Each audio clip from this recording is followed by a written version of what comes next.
électorat. Que dire alors de l'Europe, lorsque Bruxelles est rendue responsable de tous les déficits démocratiques, de toutes les mesures impopulaires?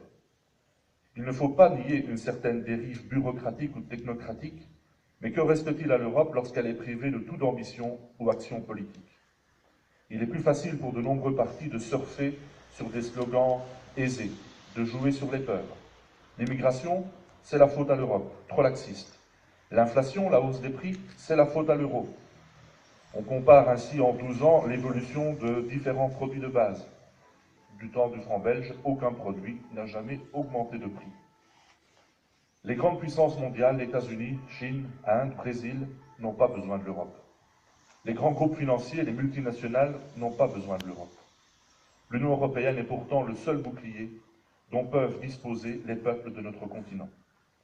Il importe aujourd'hui de mener à travers l'Europe un véritable travail pédagogique. Aujourd'hui, les poussées nationalistes et europhobes menacent clairement la stabilité de l'Europe et à terme une paix si chèrement conquise.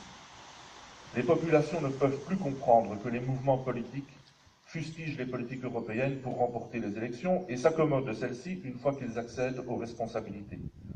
C'est ce genre d'attitude politique qui creuse un fossé toujours plus grand entre nos dirigeants et les nations dont ils détiennent la légitimité. Notre pays et l'Europe traversent des moments difficiles.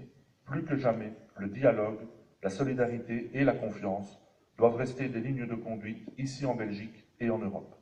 En ce 21 juillet 2015, je vous souhaite à tous une belle fête nationale.